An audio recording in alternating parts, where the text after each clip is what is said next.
ومن أعرض عن ذكري فإن له معيشة ضنكا ونحشره يوم القيامة أعمى সবাই আওয়াজ করে বলি আল্লাহু আকবার। রব্বুল আলামিন কোরআনে কারীমে জানিয়ে দিলেন যারা কোরআন থেকে মুখ ফিরিয়ে নিবে আল্লাহ রাব্বুল আলামিন তাদের জীবনকে সংকুচিত করে দিবেন। মাঈশাতান দঙ্কায়ের ব্যাখ্যায় মুফাসসিরগণ দুটা ব্যাখ্যা করেছেন।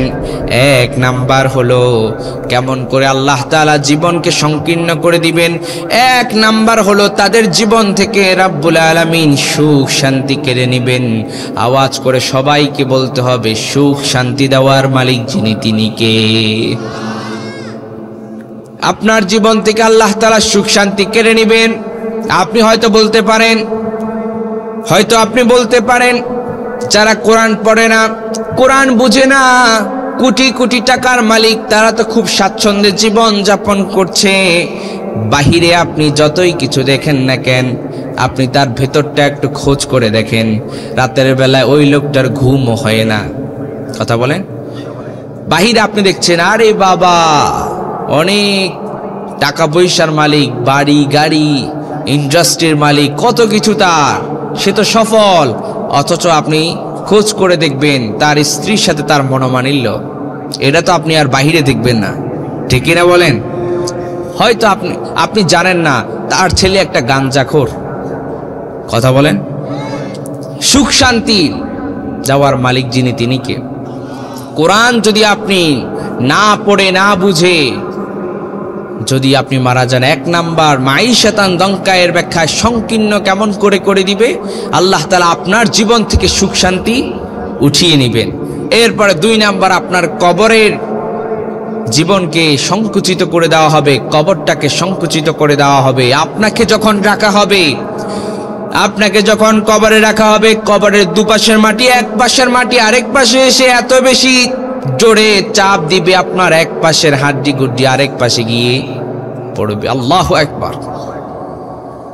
এরপরে তিন নাম্বার ওই লোকগুলোকে আল্লাহ রাব্বুল আলামিন হাসরের ময়দানে, কিয়ামতের ময়দানে তাদেরকে অন্ধ করে উঠাবেন।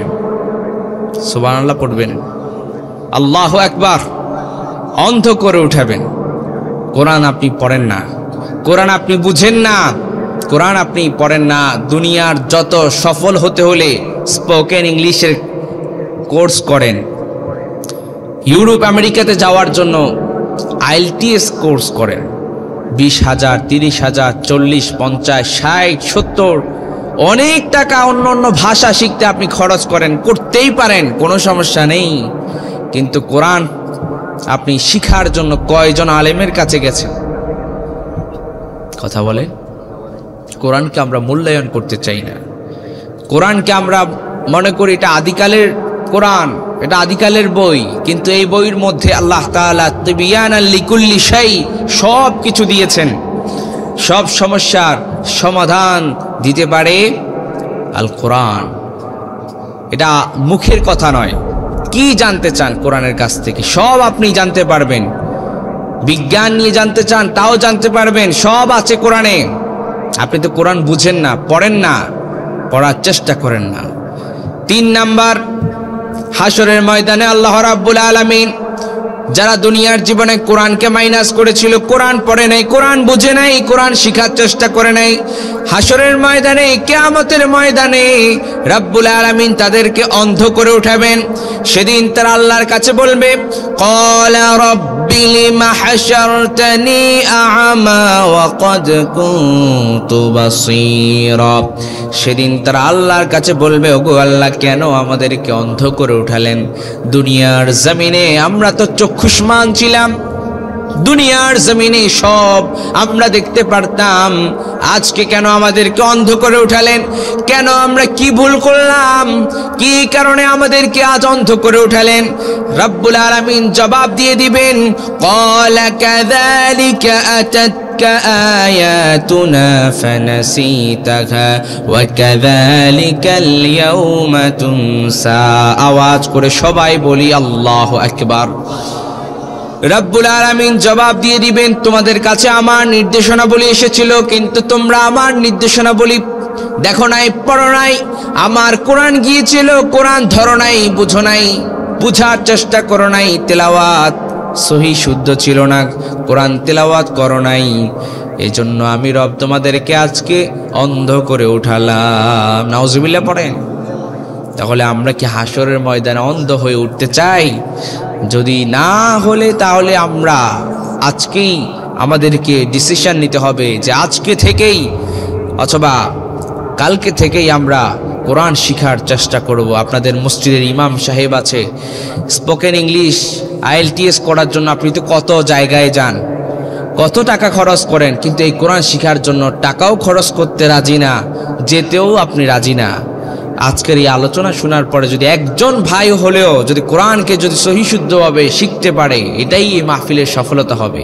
তবে আমি চাই যারা এখানে কোরআন পারেন না, আমি চাই আগামী বছর মাহফিল আসার আগে আপনারা সবাই কোরআন তেলাওয়াত সহিশুদ্ধভাবে তারতিলের সাথে তাজবিদের সাথে আপনারা পড়তে পারবেন ইনশাআল্লাহ। মানুষ চাইলে পারে না এমন কোনো কিছু নাই, সবই পারে, চেষ্টা করলে সবই পারে আমার ভাইয়েরা। তাহলে আমরা কোরআন তেলাওয়াত সহিশুদ্ধ করে শিখবো তো ইনশাআল্লাহ। নিজের মতো করে কোরআন তেলাওয়াত করলে চলবে না।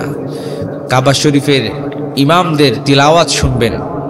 মোবাইল তো অনেকেরই আছে, টাচ মোবাইল, ইউটিউবে গিয়ে তো উল্টাপাল্টা আপনারা নাটক সিনেমা অনেকেই দেখতে পারেন, কিন্তু আপনারা তো চাইলে ইমাম সাহেবদের তিলাওয়াতগুলো শুনতে পারেন, কত সুন্দর করে তারা তিলাওয়াত করে।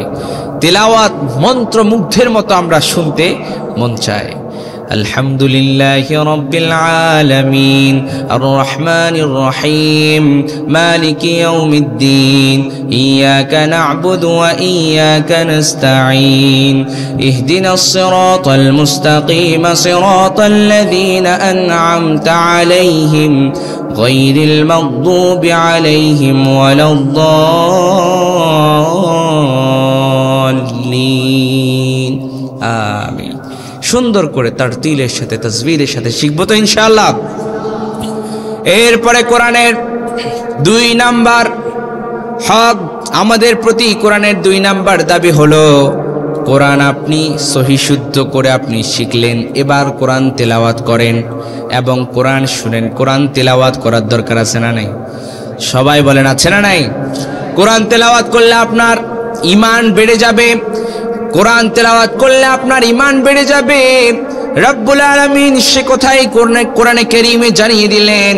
আল্লাহ বলেন, ইন্নামাল মুমিনুনাল্লাযীনা ইযা যুকিরাল্লাহু ওয়াজিলাত কুলুবুহুম ওয়া ইযা তুলিয়াত আলাইহিম আয়াতুহু যাদাতুহুম ঈমানা ওয়া আলা রাব্বিহিম ইয়াতাওয়াক্কালুন। আওয়াজ করে সবাই পড়ি আল্লাহু আকবার। রব্বুল আলামিন বলেন, ইন্নামাল মুমিনুনাল্লাযীনা ইযা যুকিরাল্লাহ, প্রকৃত মুমিন তো তারা, ইযা যুকিরাল্লাহ যাদের সামনে আল্লাহর নাম নেওয়া হলে, ওয়াজিলাত কুলুবুহুম তাদের অন্তর প্রকম্পিত হয়ে যায়, ওয়া ইযা তুলিয়াত আলাইহিম আয়াতুহু যাদাতহুম ঈমানা, আর যখন তারা তিলাওয়াত করে, যাদাতহুম ঈমানা তাদের ঈমান বাড়িয়ে দেন যিনি। সবাই উচ্চ কণ্ঠে আওয়াজ করে বলেন তিনি কে? তাহলে কোরআন তিলাওয়াত করলে আল্লাহ তাআলা ঈমান বাড়িয়ে দেয়। এজন্য কোরআন তিলাওয়াত করার দরকার আছে না নাই?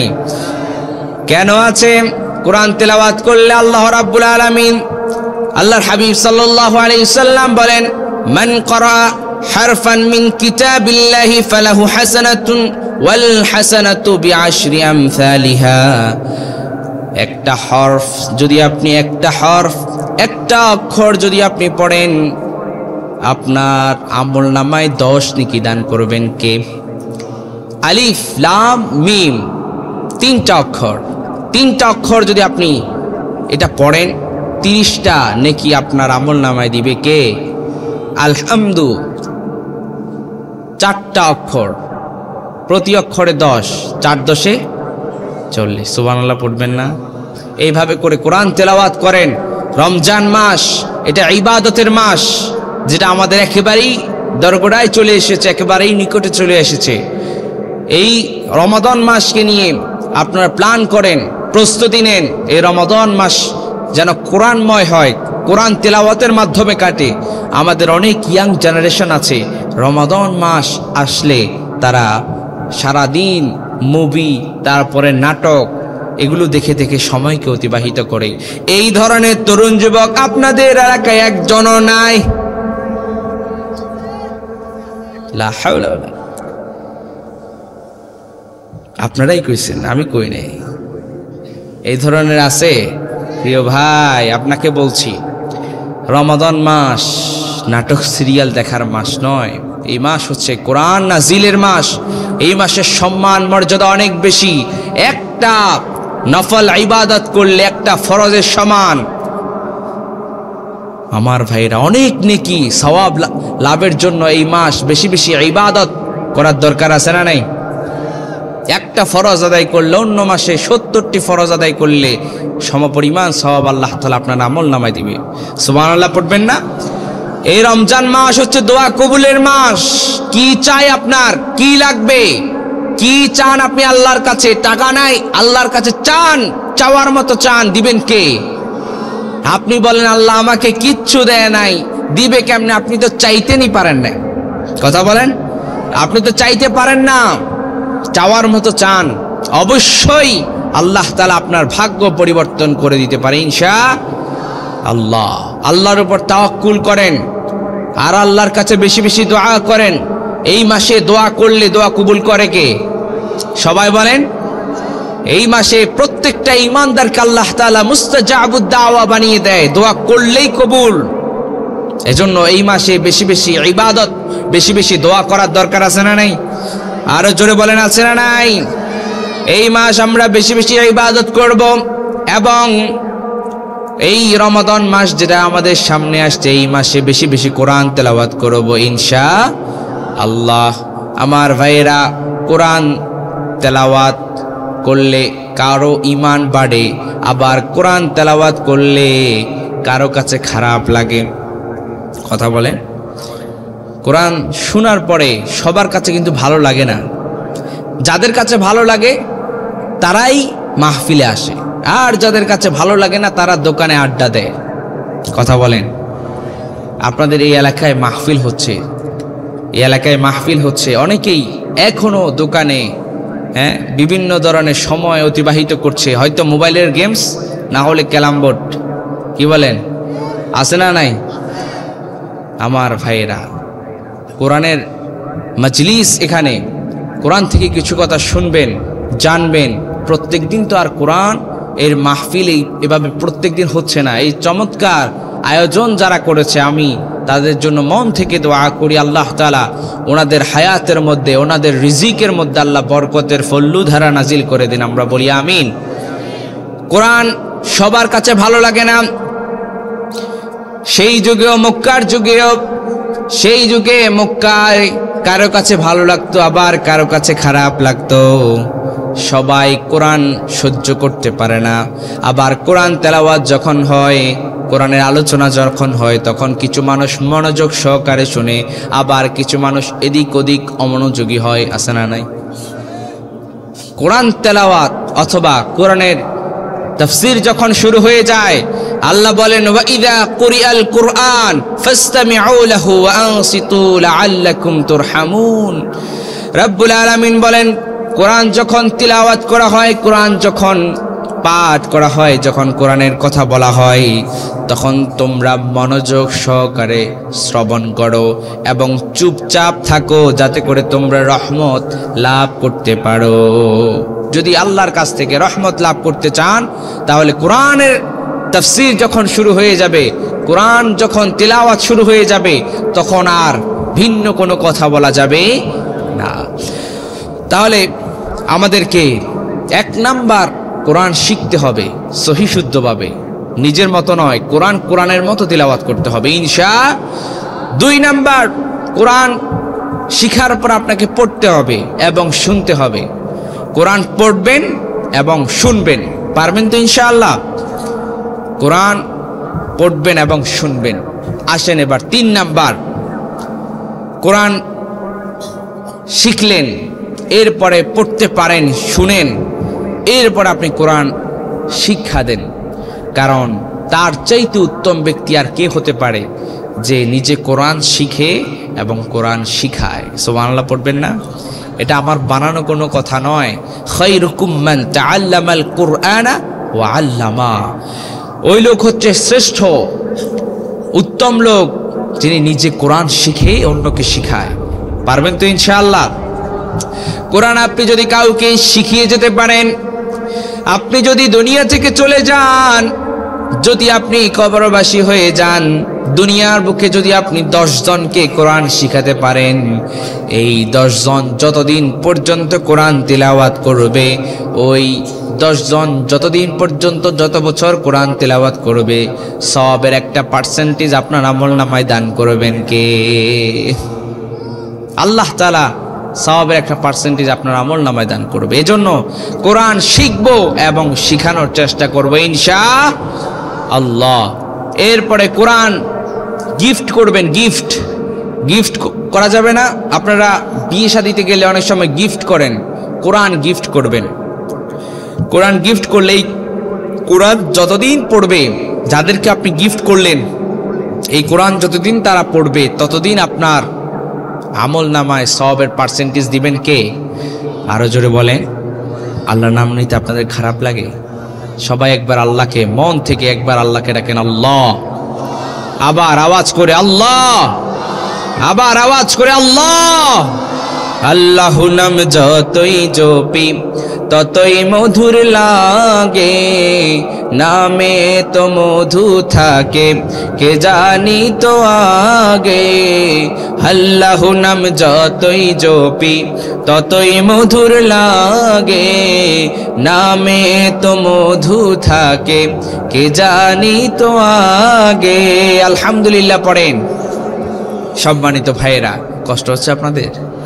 শেষ করে দিব, কয়েক মিনিট শোনা যাবে? তাহলে কোরআন নিজে শিখতে হবে এবং অন্যকে শিখাতে হবে এবং কোরআন গিফট করতে হবে। কথা বুঝতেছেন? আমার কথা বোঝা যায়? আচ্ছা, কোরআন নিজে শিখবেন, অন্যকে শিখাবেন। আপনার সন্তানকে আপনি ইংলিশে পড়াবার আগে আপনার সন্তানকে আপনি ইংলিশে পড়ান, আপনি স্কুলে পড়ান, যেখানেই পড়ান না কেন, আগে আপনার সন্তানকে কোরআন শিখাবেন। ঠিক কিনা বলেন? পারবেন তো ইনশাআল্লাহ? আর যদি কোরআন শিখাতে না পারেন, বিশ্বাস করেন, আমি বলে গেলাম, এখানে যারা আছেন বলে গেলাম, পরবর্তীতে মিলেন, সন্তানকে যদি কোরআন শিক্ষা না দেন, আপনার বৃদ্ধ বয়সে সন্তান আপনার দিকে উষ্টা খেয়েও দেখবে না। কথা বলেন। বৃদ্ধাশ্রম দেশে বাড়তেছে না কমতেছে? কথা বলেন। আজ থেকে 20 বছর আগে বৃদ্ধাশ্রম বলতে কিছু ছিল। মুরব্বীরা আপনারা বলেন তো, এটা আপনারা শুনেছেন? কিন্তু এখন অনলাইনে ঢুকলেও বৃদ্ধাশ্রমের বাবাদের জন্য কিছু টাকা সাদাকা করেন, বিভিন্ন অ্যাডস দেখা যায়। আর ঢাকা চট্টগ্রামগুলোতে তো বৃদ্ধাশ্রম আছেই। এজন্য আপনার সন্তানকে আগে কোরআন শিখান, আগে মাদ্রাসায় কোরআন শিখান, এরপরে আপনি স্কুলে পড়ান, এরপরে তাকে সায়েন্স পড়ান, যাই পড়ান না কেন, আগে পড়াতে হবে কোরআন। আর যদি এটা না পড়াইতে পারেন, তাহলে আপনার দুনিয়ার জীবনও শেষ, আখেরাতের জীবনও শেষ হয়ে যাবে। কথাগুলো কি বাস্তব না অবাস্তব? হ্যাঁ, একটা ছেলে যদি গাঞ্জাখোর হয়ে যায়, ইয়াবাখোর হয়ে যায়, বলেন তো ওই বাবার আর কোনো শান্তি আছে? কথা বলেন। এলাকার লোকেরা বলে গাঞ্জাখোরের বাবা যায়। কথা বলেন না কেন? টিটকারি করে না? আমার ভাইয়েরা, তাহলে নিজে কোরআন শিখতে হবে এবং অন্যকে শিখাতে হবে। নিজের সন্তানকে কোরআন শিখাতে হবে। জিজ্ঞেস করলে বলে যে হুজুর, আমার ছেলে ফ্লুয়েন্টলি একবারে সুন্দর করে আপনার সাথে ইংরেজিতে কথা বলতে পারবে। আচ্ছা তাই? কোরআন পারে? ওইটা তো শিখাইতে পারি নাই। দুনিয়ার জীবন সফল হওয়ার জন্য দুনিয়ার জীবনে ইউরোপ আমেরিকাতে যাওয়ার জন্য আপনি কোরআন শিখতে পারলেন। দুনিয়ার লাইফ, দুনিয়ার জীবনকে সুন্দর করার জন্য আপনি যত ধরনের ভাষা আছে, চাইনিজ ভাষা পর্যন্ত আপনি শিখতে পারলেন, জাপানিজ ভাষা শিখতে পারলেন, IELTS করলেন। কিন্তু আখিরাত পরকালের জীবনকে সফল করার জন্য আপনি কোরআন শিখলেন না, কোরআন পড়লেন না, কোরআন বুঝলেন না। আপনার মতো কপাল পোড়া আকাশের নিচে জমিনের উপরে আর একটাও। কারণ সফল তো তারা কিয়ামতের দিন আল্লাহর জাহান্নাম থেকে বেঁচে যারা জান্নাতে ঢুকতে পারবে, এরাই হচ্ছে প্রকৃত অর্থে সফল। ঠিক কিনা বলেন? দুনিয়ার জমিনে টাকা পয়সা, বাড়ি গাড়ি, ইন্ডাস্ট্রির মালিক যখন মারা যাবে, মারা যাবার পরে বছরের পর বছর কবরে জীবনে আপনাকে থাকতে হবে। সেই কবরের জীবন, সেটা হলো আসল জীবন। কিয়ামতের দিন আল্লাহর জাহান্নাম থেকে বেঁচে আল্লাহর জান্নাতে ঢুকাটাই হচ্ছে সবচাইতে বড় সফলতা। দুনিয়ার জীবনের টাকা পয়সার মালিক এটা আপনি সফল নন, ক্ষমতার মালিক এটাও সফলতা নয়। সফলতা হচ্ছে আল্লাহর জান্নাতে যেতে পারা। সফলতা আল্লাহর জান্নাতে যেতে পারা। আর আল্লাহর জান্নাতে যেতে হলে কোরআনময় জীবন গঠন করতে হবে। ঠিক কিনা বলেন? জান্নাত, বলেন তো জান্নাত আমরা যেতে চাই কি চাই না? চাই কি চাই না? কারা কারা চান না দেখি হাত তুলেন। চান না? চান না, মাশাআল্লাহ। চান না? আপনারা চান না? আচ্ছা, যাই হোক, আল্লাহ তাআলা উপরেরটা দেখেন, আল্লাহ তাআলা ভিতরেরটা দেখে আলহামদুলিল্লাহ পড়েন। আমরা জান্নাতে যেতে চাই কি চাই না? কারা কারা চাই এবার হাত তুলে দেখায়। লিল্লাহি তাকবীর, লিল্লাহি তাকবীর। মালিক তুমি জান্নাতে, তোমার কাছে আমায় একটি ঘর বানিয়ে দিও, একটি ঘর বানিয়ে দিও। সবাই বলি আমিন। তাহলে কোরআন নিজে শিখতে হবে এবং সন্তানকে শিখাতে হবে, নিজে শিখতে হবে এবং অন্যকে শিখাতে হবে। কোরআন আপনার সন্তানকে, আপনি ইংলিশ পড়ান, সায়েন্স পড়ান, যাই পড়ান না কেন, আপনার সন্তানকে যদি আপনি কোরআন না শিখান, ওই সন্তান আপনার জানাজা পড়তে পারবে না। জানাজায় কি পড়তে হয়, এই দেশের এখন অনেক ইয়াং জেনারেশন জানাজার নামাজে গিয়ে বলে কি যেন পড়তে হয়, জানাজার নামাজে জানে না, জানাজার নামাজ পড়তে পারে না। এই ধরনের হতবাগা, কোপাল পড়া ইয়াং জেনারেশন আছে না নাই? আপনাদের এলাকায় আলহামদুলিল্লাহ অনেক ভালো ইয়াং জেনারেশন। যদি ভালো না হতো কোরআনের মাহফিল করতো না। ঠিক কি না?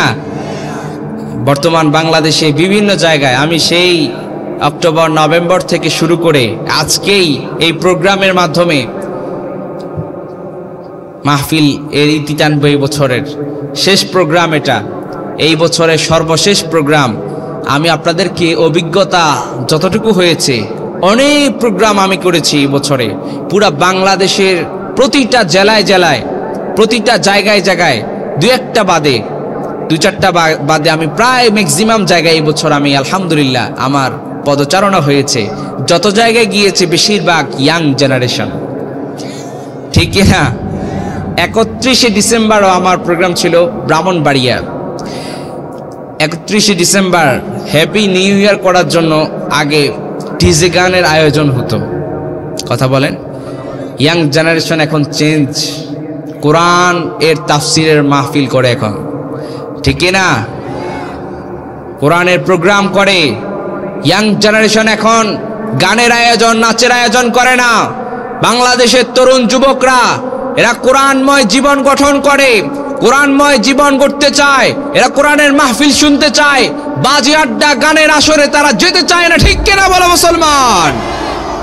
ইয়াং জেনারেশন তো আওয়াজ একটু মোটামুটি মাশাআল্লাহ মাশাআল্লাহ। ইসলামের পক্ষে আমাদেরকে কখনো কখনো নরম, কখনো কখনো গরম হওয়ার দরকার আছে না নাই? মাশাআল্লাহ। আল্লাহ তাআলা এই এলাকার যত যুবক ভাইয়েরা আছে সবাইকে আল্লাহ তাআলা ইসলামের জন্য কবুল করুন। আরো জোরে বলি আমিন। এই এলাকার মুসলমান, এই এলাকার তরুণ যুবক ভাইয়েরা এই এলাকায় প্রতি বছর এই সহজ 6ষ্ঠ বছর পর্যন্ত তারা প্রোগ্রাম যেহেতু করছে, আগামীতেও তারা করবে ইনশাআল্লাহ। তরুণ যুবকরা যে এই অবস্থা, নাস্তিক পাড়ায় তা আগুন। মাঝে মাঝে তারা বলে এদেশের মানুষকে আর কি বুঝাবো, এদেশের মানুষ তো কোরআনের জন্য কেন জানি পাগল পাড়া হয়ে গেছে। কথা বলেন। তাসলিমা নাসরিন নাস্তিক, এই বেড়ি ফেসবুকে পোস্ট করছে এই দেশের মানুষকে আর বুঝাই লাভ না, এই দেশের মানুষ কেন যেন কোরআনের জন্য পাগল পাড়া হয়ে গিয়েছে। আল্লাহু আকবার। আমার ভাইয়েরা, এই জন্য কোরআন নিজে শিখতে হবে, আরেকজনকে শিখাতে হবে। সন্তানকে স্কুলে দেওয়ার আগে কোরআন শিখাতে হবে। পারবেন তো ইনশাআল্লাহ? কারণ আপনি যখন মারা যাবেন আপনার আমলের সমস্ত দরজা বন্ধ হয়ে যাবে, 3টা ছাড়া। আওয়াজ করে বলেন কয়টা?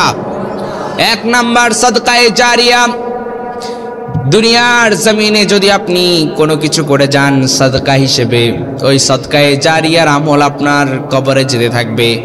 2 নাম্বার হচ্ছে আও ইলমিন ইউনতাফাউ বিহ, উপকারী ইলম, অর্থাৎ আপনি কাউকে কোরআন শিখিয়ে গেলেন, ওই লোকটা দুনিয়ার জীবনে যতবার কোরআন তেলাওয়াত করবে, ওই কোরআন তেলাওয়াতের একটা পার্সেন্টেজ আপনার কবরে যাবে। সুবহানাল্লাহ পড়বেন না? 3 নাম্বার আও ওয়ালাদিন সালিহিন ইয়াদউ লাহু, নেককার সন্তান।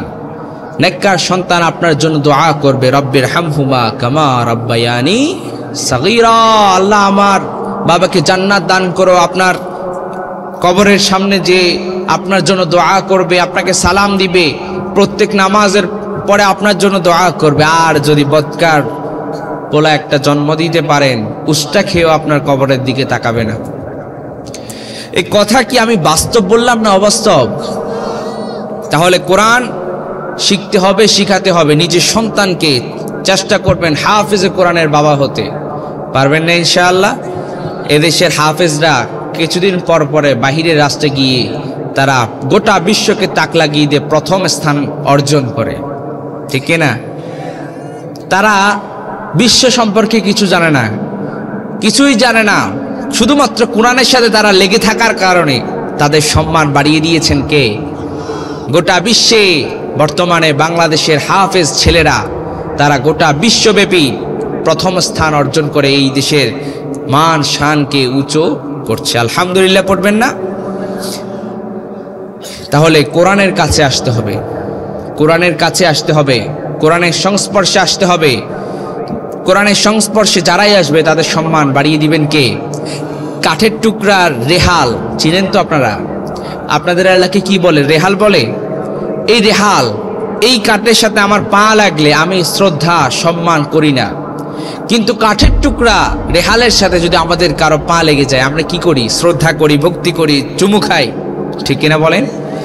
অথবা জিলবাব, কোরআনকে পেঁচিয়ে রাখার জন্য একটা কাপড় অনেকেই ব্যবহার করে, এই কাপড় আপনার পায়ের সাথে লাগলে আপনি চুমু খান। শ্রদ্ধা ভক্তি করেন কি করেন না? করেন। কিন্তু আপনার আলমিরা থেকে কখনো কাপড় যদি নামানোর অথবা কাপড় বের করছেন, এই মুহূর্তে যদি আপনার পায়ের তলায় পড়ে, কি আপনার কি সালাম করেন, চুমু খান? এই জিলবাব রেহাল কোরআনের সাথে সংস্পর্শে থাকার কারণে আমরা সেটা চুমু খাই, শ্রদ্ধা ভক্তি করি। এজন্য আমরাও যদি কোরআনের একেবারে সংস্পর্শে যেতে পারি, আমাদের সম্মান, আমাদের মর্যাদা বাড়াবেন যিনি, তিনি কে? এরপরে কোরআন আমাদের প্রতি যে দাবি রাখে, কোরআনের 4 নাম্বার হক, 4 নাম্বার হচ্ছে কোরআন আপনি শিখলেন, পড়লেন, শুনলেন, কোরআন আপনি কি বলে শিখালেন, এরপরে হিফজ শুরু করেন। হিফজ, আমরা তো আলাম তারা থেকে নাস পর্যন্ত, অনেকেই আছে আলাম তারা থেকে নাস পর্যন্ত পড়ে, এরপরে আর শিখার প্রয়োজন, হিফজ করার প্রয়োজন মনে করে না। আমার ভাইয়েরা, হিফজ করার চেষ্টা করবেন যতটুকু সম্ভব। অন্তত 30 পারা যে সূরাগুলো আছে আস্তে আস্তে আস্তে আস্তে একদিন এক আয়াত করে পড়েন, হিফজ করা শুরু করে দেন। কোরআনের সংস্পর্শে আসলে সম্মান বাড়াবেন কে? এবার আসেন 5 নাম্বার। শুনতেছেন আমার কথা? শোনা যাবে আর কয়েক মিনিট। 5 নাম্বার আমাদের প্রতি কোরআনের যে দাবি, কোরআন আপনি শিখলেন, কোরআন আপনি পড়লেন, কোরআন আপনি শুনলেন, কোরআন শিখালেন, কোরআন হিফজ করলেন। এবার কোরআন বুঝার দরকার আছে না নাই? আরো আওয়াজ করে বলেন, আছে না নাই? অবশ্যই আমাদেরকে কোরআন বুঝতে হবে, কোরআন জানতে হবে, কারণ কোরআনের মধ্যে অনেক কিছু লুকিয়ে আছে।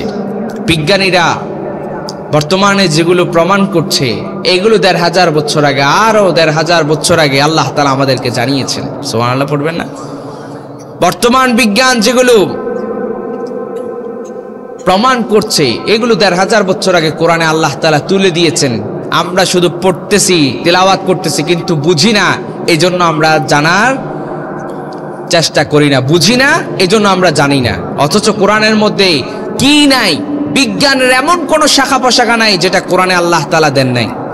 বায়োলজি, এমব্রায়োলজি সব আছে, সব কোরআনে কারীমে তুলে দিয়েছেন কে? এজন্য আল্লাহ রাব্বুল আলামিন বলেন, আফালা ইয়াতাদাব্বারুনাল কুরআন আম আলা কুলুবিন আকফালুহা, তারা কি কোরআন নিয়ে গভীর চিন্তা করে না, নাকি তাদের অন্তরসমূহ তালাবদ্ধ হয়ে গেছে, নাকি তাদের অন্তরসমূহ তালা লেগে গেছে? কোরআন আপনি পড়ার চেষ্টা করেন না, বুঝার চেষ্টা করেন না, আপনার অন্তরে তালা লেগে গেছে, মোহর আল্লাহ তাআলা মেরে দিয়েছেন। এজন্যই তো আপনি কোরআন বুঝার চেষ্টা করেন না। কোরআন বুঝার যদি চেষ্টা করেন, কোরআনের মধ্যে বিজ্ঞানের কি কি তথ্য আছে সব আপনি জানতে পারবেন, সব আপনি জানতে পারবেন। বিজ্ঞান নিয়ে কথা বললে তো ঘন্টার পর ঘন্টা কথা বলা যাবে। আমি কোরআনিক সায়েন্সের ছাত্র, তো এই জন্য বিজ্ঞান নিয়ে দু একটি কথা আপনাদের এখানেও বলে যাই। এই যে মহাকাশ সম্পর্কে, এই মহাকাশ সম্পর্কে বিজ্ঞানের ধারণা যেটা কোরআনের ধারণাই সেটা, কিন্তু বিজ্ঞান যেটা এখন প্রমাণ করছে ১৭৮০ সালে কিংবা ১৮০০ সালে রিসেন্টলি তারা যেটা প্রমাণ করেছে, কোরআনে ১৫০০ বছর আগে আল্লাহ জানিয়েছেন। সুবহানাল্লাহ পড়তে ইচ্ছে করে না? মহাকাশ সম্পর্কে কোরআনে ১৫০০ বছর আগে আল্লাহ তাআলা জানিয়েছেন। ১৫০০ বছর আগে সায়েন্স ছিল, কথা বলেন? ১৫০০ বছর আগে মোবাইল ছিল, কোন ধরনের ইন্টারনেট ছিল, কোন বিমান ছিল?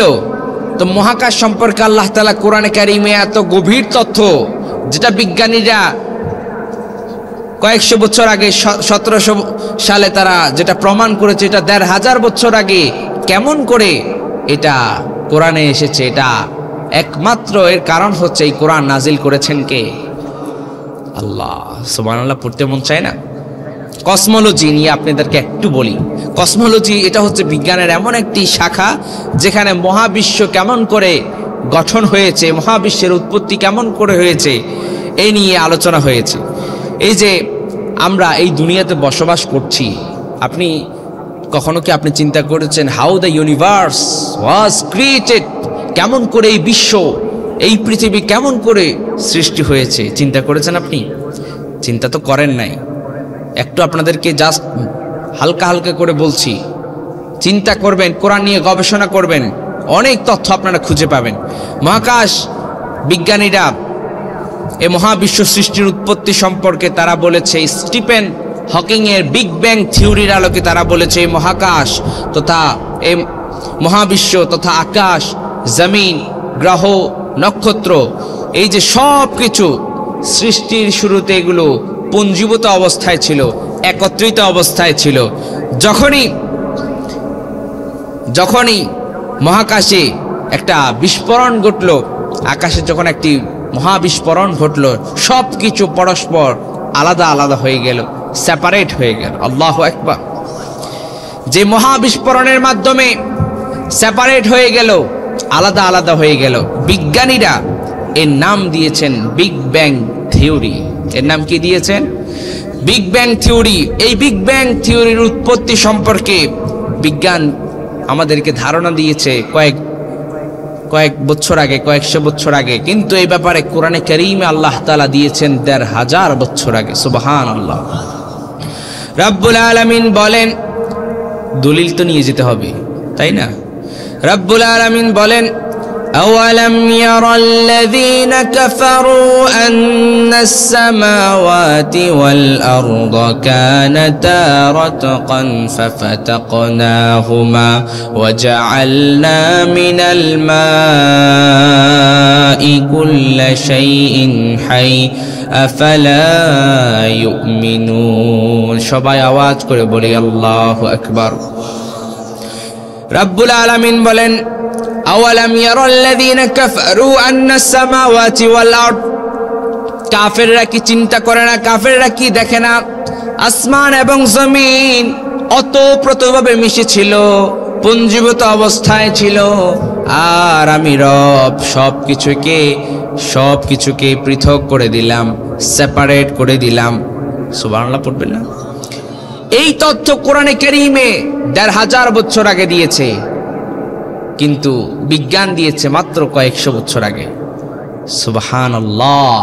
তাহলে কোরআনকে যারা বলে আদিকালের কিতাব, যারা বিজ্ঞান সায়েন্সে পড়ার কারণে কিছু মানুষ এরা বলে আমরা বিজ্ঞান পড়ি, আমরা সায়েন্স পড়ি, কোরআনকে এরা মূল্যায়ন করতে চায় না, ঠিক না? বিজ্ঞান যেটা বর্তমানে প্রমাণ করছে সেগুলো কোরআনে কারীম ১৫০০ বছর আগে প্রমাণ করেছে। তাহলে বিজ্ঞান আগে না কোরআন আগে? কথা বলেন, কোরআন আগে। এই জন্য বিজ্ঞান বলে যারা লাফালাফি করে, আমরা তাদেরকে বলতে চাই কোরআনের মধ্যেই আসল বিজ্ঞান। এই কোরআনের মধ্যে আসল বিজ্ঞান, কোরআনের মধ্যে আসল বিজ্ঞান, যাতে করে আমরা তো শিখতে হবে, জানতে হবে, জানলেই না আমরা উৎপত্তি আমরা করতে পারবো, বিজ্ঞানী আমরা। এই বিজ্ঞান যে আয়াতগুলো আল্লাহ তাআলা কোরআনে কারীমে দিয়েছে, এগুলো আমরা না পড়লে, না জানলে কেমন করে বুঝবো, কেমন করে আমরা শিখবো? এজন্য বেশি বেশি কোরআন তিলাওয়াত বুঝার চেষ্টা করতে হবে। পারবেন তো ইনশাআল্লাহ? কষ্ট হচ্ছে আপনাদের? কষ্ট হচ্ছে? রাত প্রায় 11:30, বেশি লম্বা করা যাবে না। 11টার মধ্যে, 11:30টার মধ্যেই অন্তত কোরআনের প্রোগ্রামগুলো ক্লোজ করে দিতে হবে, কারণ অনেক অসুস্থ ব্যক্তিও থাকতে পারে, হ্যাঁ, যেহেতু বাইরে মাইক যাচ্ছে। আমরা আর বেশি লম্বা চূড়া করব না, আমরা আরেকটা পয়েন্ট বলে আমরা শেষ করে দিব। নাকি বিজ্ঞান সম্পর্কে আরও জানবেন? হ্যাঁ, বিজ্ঞান সম্পর্কে যেহেতু আরও জানতে চান, আরেকটু বলি। এই যে পৃথিবী, এটা আমরা মনে করি যে এই পৃথিবীটা গোলাকার, কেউ কেউ বলে চ্যাপ্টা। বিজ্ঞানীরা এটা নিয়ে অনেক গবেষণা করলো। বিজ্ঞানীদের তাদের যে তথ্য, এগুলো হচ্ছে চেঞ্জেবল। বিজ্ঞানীদের যেই তথ্য, এগুলো কি চেঞ্জেবল, কিন্তু কোরআনের তথ্যগুলো কি চেঞ্জেবল? কথা বলেন। ১৫০০ বছর আগে কোরআন যেভাবে নাজিল হয়েছে, কোরআনের একটা হরফ, একটা অক্ষর, একটা বাক্য পরিবর্তন হয়েছে? হ্যাঁ, পরিবর্তন হয়নি। তাহলে বিজ্ঞানের তথ্যগুলো চেঞ্জেবল, আর কোরআনের তথ্যগুলো এগুলো কিয়ামত পর্যন্ত একই রকম থাকবে, কারণ এই কিতাব নাজিল করেছেন কে? আরো জোরে বলেন, আল্লাহ। অনেকেই বলেছিল এই পৃথিবীটা গোলাকার কিংবা ডিম্বা কিংবা চ্যাপ্টা। ফ্রান্সিস ড্রেক তিনি নৌ ভ্রমণ করে পৃথিবীর চতুর্দিকে নৌ ভ্রমণ করে তিনি বললেন যে না, এটা এমন নয়। এভাবে করে বিজ্ঞানীরা সর্বশেষ তারা তথ্য দিল যে পৃথিবীটা হচ্ছে ডিম্বাকৃতির, ডিমের মতো। কথা বুঝতেছেন? বিজ্ঞানীরা প্রমাণ করলো পৃথিবীটা হলো ডিম্বাকৃতির মতো, পৃথিবীটা হলো ডিম্বাকৃতির মতো। এই ডিম্বাকৃতির মতো এটা তারা এখন প্রমাণ করছে, অথচ এই কথাও আল্লাহ তাআলা কোরআনে কারীমে জানিয়ে দিয়েছেন, ওয়াল আরদা বা'দা যালিকা দাহাহা। সুবহানাল্লাহ পড়বেন না? আল্লাহ তাআলা এই পৃথিবীকে ডিম্বাকৃতি করে সৃষ্টি করেছেন। এটা ১৫০০ বছর আগে আল্লাহ তাআলা কোরআনে কারীমে নাজিল করে দিয়েছেন। পড়েন আল্লাহু আকবার। তাহলে কোরআন আগে না বিজ্ঞান আগে? কোরআন আগে না বিজ্ঞান আগে? হ্যাঁ, কোরআন আগে। এরপরে আসেন ৭ নাম্বার। বিজ্ঞান নিয়ে কথা বলতে গেলে অনেক লম্বা সময়, এত লম্বা সময় এখন বলা যাবে না, আমরা অল্প কয়েক মিনিটের মধ্যে শেষ করে দিব। এরপরে আসেন কোরআন আপনি প্রথমে শিখলেন, তিলাওয়াত করলেন, এরপরে কোরআন আপনি তিলাওয়াত করলেন, বুঝলেন, এরপরে শিক্ষা দিলেন, এরপরে 5 নাম্বার কি বললাম, 5 নাম্বার আপনি কোরআন বুঝলেন। এরপর 6 নাম্বার হচ্ছে কোরআন অনুযায়ী আমল করতে হবে। কি করতে হবে? আমল করতে হবে। আপনি শুধু কোরআন যদি আপনি পড়তেই থাকেন আর শিখতেই থাকেন কিন্তু আমল আপনি করেন না। কোরআনে নামাজ কায়েম করার কথা বলল, আপনি পড়তেই আছেন, পড়তে পড়তে নামাজের টাইম শেষ। কথা বলে, তাহলে শুধু পড়লেই হবে না, কোরআন অনুযায়ী আমল করার দরকার আছে না নেই? বাবা তার ছেলেকে বলে যে লিখো, সত্য মানুষকে মুক্তি দেয়, মিথ্যা মানুষকে ধ্বংস করে, লিখো। তো সন্তানও লিখল। লেখার পরে হঠাৎ করে একটা কলিং বেল আসছে, একজন লোক দরজায় কড়া নাড়ছে, আব্দুল সাত্তার মিয়া আসছে। তো ছেলে বলল যে আব্দুল সাত্তার মিয়া আসছে, দরজা খুলবো? বললো যে না, বলো যে বাবা বাসায় নেই, বাবা বাসায় নেই। একটু আগে বললো যে সন্তানকে বললো যে সত্য মানুষকে মুক্তি দেয়, মিথ্যা মানুষকে ধ্বংস করে। এটা বলার পরে সন্তান এবার তো বলল, আপনি না একটু আগে বললেন সত্য মানুষকে মুক্তি দেয়, মিথ্যা মানুষকে ধ্বংস করে। এ তো আমার কাছে টাকা পায়, আমি তো জানি, তুই আগে আপাতত আমাকে নাজাত দে, এরপরে এটা লিখিস আর কি। এই ধরনের বাবা আছে না নাই? আছে না নাই? এই জন্য আমার ভাইয়েরা, শুধু আপনি কোরআন পড়লেই হবে না, কোরআন অনুযায়ী আমল করার দরকার আছে না নাই? এরপরে আপনি কোরআনের দাওয়াত দিতে হবে। কি দিতে হবে? দাওয়াত কি শুধুমাত্র হুজুররা দিবে? একটি আয়াত যদি আপনি জানেন, ওই আয়াত আপনি প্রচার করে দেন। বাল্লিগু আন্নি ওয়ালাউ আয়া, একটি আয়াত জানলে ওইটাই প্রচার করে দেন। দাওয়াত দিতে হবে, দাওয়াত দিতে হবে। কোরআন পড়লেন, বুঝলেন, জানলেন, সবই আপনার আছে, কিন্তু দাওয়াত দেন না, দাঈ ইলাল্লাহ হন না। দাওয়াত দিতে হবে। কোরআনের ছায়াতলে আপনার কারণে একজন ভাই যদি কোরআনের ছায়াতলে চলে আসে, আপনি তো হয়তো ওইটার জন্য আপনি নাজাত পেয়ে যেতে পারেন। কি বলেন? কথা বলেন। নাজাত পেয়ে যেতে পারেন। কিয়ামতের দিন আমরা আল্লাহর কাছে নাজাত চাই। কি চাই? নাজাত চাই। কিয়ামতের দিন আল্লাহ তাআলা ওই একটা ভালো কাজের জন্য যদি বলে, বান্দা যাও, তুমি আমার দয়ায় তুমি জান্নাতে চলে যাও, তোমার মাধ্যমে একজন লোক ইসলামের পথে এসেছে, কোরআনের পথে এসেছে, আল্লাহ তাআলা এইটার কারণে হয়তো আপনাকে জান্নাত দিয়ে দিতে পারে। আর আমাদের মূল টার্গেটই তো হচ্ছে জান্নাত। কিয়ামতের দিন আল্লাহ তাআলা যদি বলে, যাও আমার দয়ায় জান্নাতে চলে যাও, তখনই আমরা সফল হয়ে যাব। ঠিক কিনা? ঠিক কিনা? কারণ কিয়ামতের দিন এটা তো যেন তেন কোনো দিন মনে হয়। কি বলেন? 50,000 সানাতিন মিম্মা তাউদ্দুন। কিয়ামতের দিন ভয়ঙ্কর দিন, ভয়াবহ দিন। সূর্য মাথার একেবারেই নিকটে চলে আসবে, প্রচন্ড তাপ, সূর্যের প্রচন্ড তাপে মানুষের মাথার মগজগুলো গলে গলে নাকের ছিদ্র আর কানের ছিদ্র দিয়ে বেয়ে বেয়ে পড়বে। আল্লাহু আকবার। এই জিহ্বাটা নাভিস্থল পর্যন্ত ঝুলতে থাকবে। প্রচন্ড রোদ, ভয়াবহ অবস্থা। কেউ কাউকে সেদিন পরিচয় দিবে না, কেউ কাউকে সেদিন চিনবে না।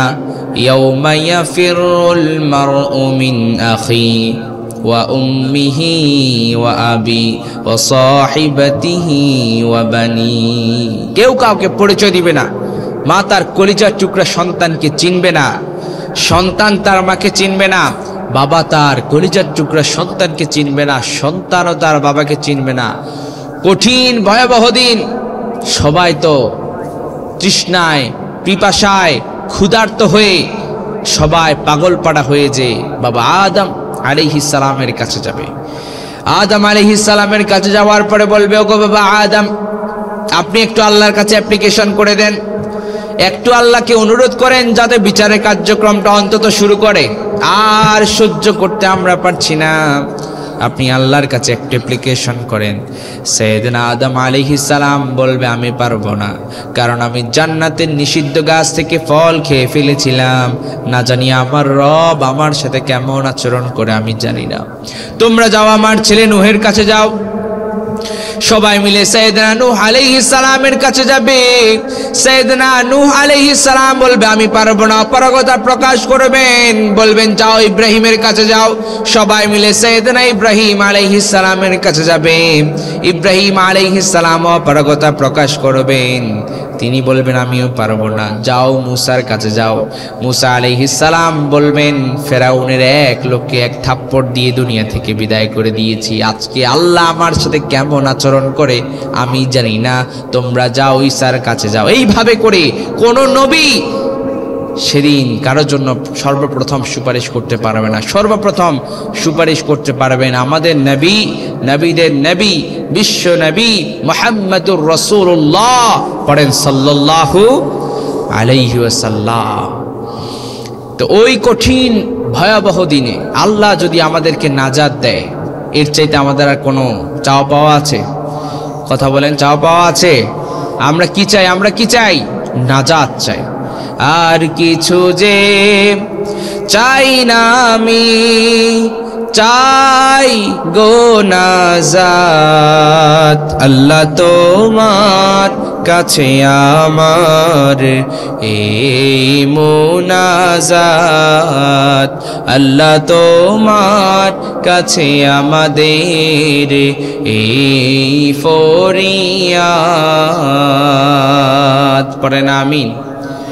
আমরা দোয়া করি আল্লাহ তাআলা এই চমৎকার আয়োজন, এই মাহফিলের উসিলায় কিয়ামতের দিন আমাদেরকে তার দয়ায় আমরা যেন জান্নাতে যেতে পারে সেই ব্যবস্থা আল্লাহ যেন করে দেয়। সবাই বলি আমিন। আমি আমার আলোচনার শেষে কমিটির কারো কোনো কথা আছে কিনা একটু জানাবেন। হ্যাঁ, প্রায় 12টার কাছাকাছি, আমাকে তো আবার যেতে হবে অনেক দূর। আমরা শেষ করে দিই। আপনারা অনেক লম্বা সময় আপনারা থেকেছেন, আপনাদেরকে আল্লাহ তাআলা উত্তম জাযা দান করে দিন। বলি আমিন। আরো জোরে বলি আমিন। হতে পারে এই মাহফিলের উসিলায় আল্লাহ তাআলা কিয়ামতের দিন আপনাকে মাফ করে দিতে পারে। আমিন পড়েন। আল্লাহ তাআলা আমাদেরকে এই মাহফিলের উসিলায় কিয়ামতের দিন নাজাতের উসিলা বানাক। পড়েন আমিন।